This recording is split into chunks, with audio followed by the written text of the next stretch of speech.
The walls of Jericho stood tall and unyielding, a fortress of stone that had protected the city for generations. But now, they seemed to tremble, not from the weight of time, but from the fear that gripped the hearts of its people. Rumors had spread like wildfire, an army was approaching, a people led by a God who parted seas and toppled kings. The streets buzzed with whispers, and the air was thick with tension. Merchants huddled in corners, soldiers patrolled with uneasy eyes, and the king's paranoia grew with each passing day. High on the city wall, in a house built into the stone, Rahab stood at her window, her fingers brushing a scarlet cord tied to the frame. Below, the city churned with fear, but her mind was elsewhere.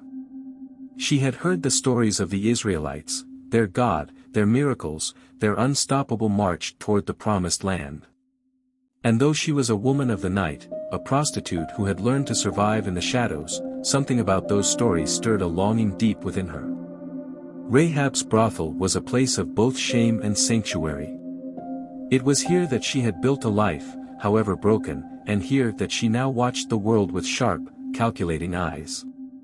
She knew the city's secrets, its weaknesses, and its fears.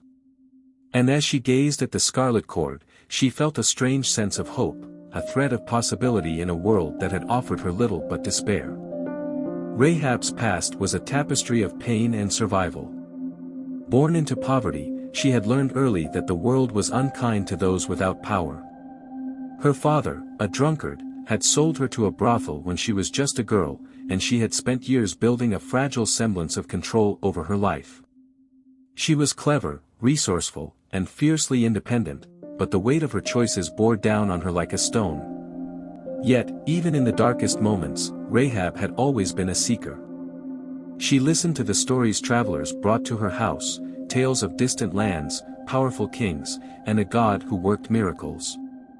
The stories of the Israelites fascinated her most.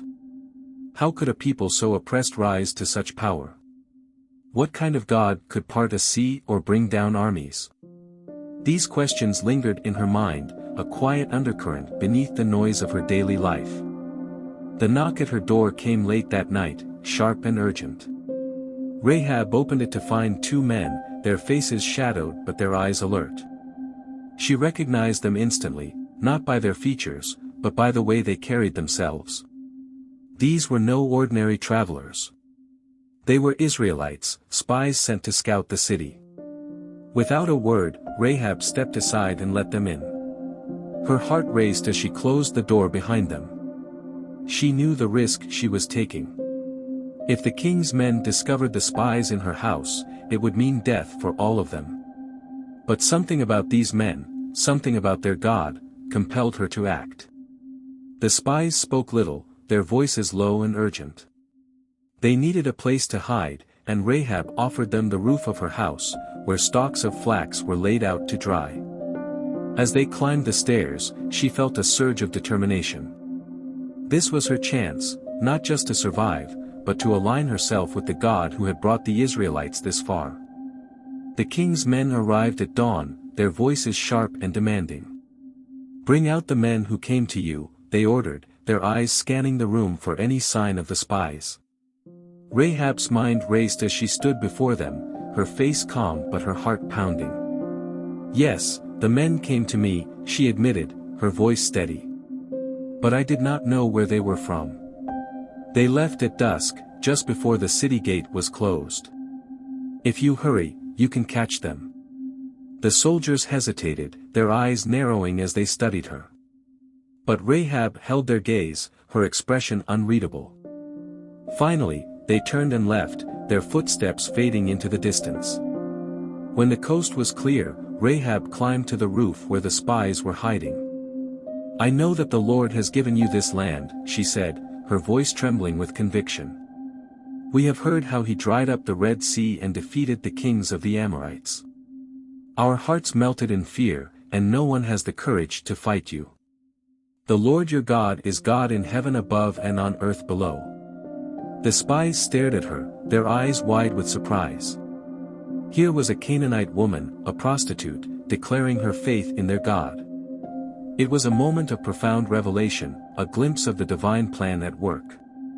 As night fell, Rahab helped the spies escape through her window, using a rope made from the scarlet cord. "Tie this cord in your window," they instructed her, "and gather your family here. When we return to take the city, anyone inside this house will be spared."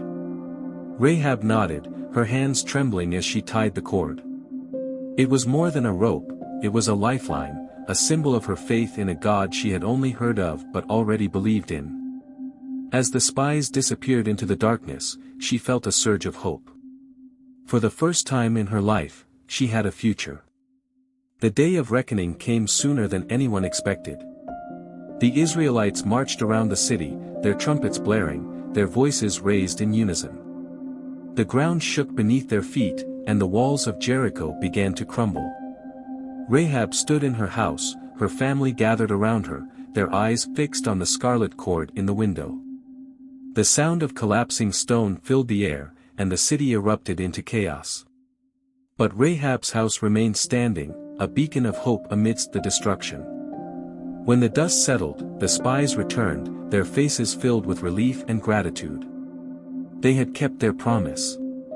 Rahab and her family were brought into the Israelite camp, where they were welcomed as part of the community. For Rahab, it was a new beginning, a chance to leave her past behind and embrace the future God had planned for her. Years later, she married Salmon, an Israelite leader, and became the mother of Boaz. Her story did not end with the fall of Jericho, it was only the beginning. Through her faith and courage, she became part of the lineage of Jesus Christ, a testament to God's grace and the power of redemption.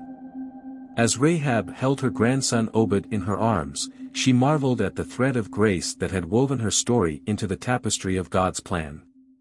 The scarlet cord had not just saved her life, it had given her a future, a legacy, and a place in the story of redemption.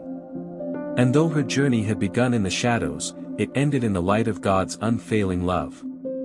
Thank you for joining us on this journey through Rahab's story. Her courage, faith, and transformation show that no one is beyond God's grace. If inspired, like, subscribe, and share this video to spread hope and redemption. Turn on notifications to stay updated. Let's explore more stories of faith and purpose together. Until next time, keep seeking, believing, and walking in faith.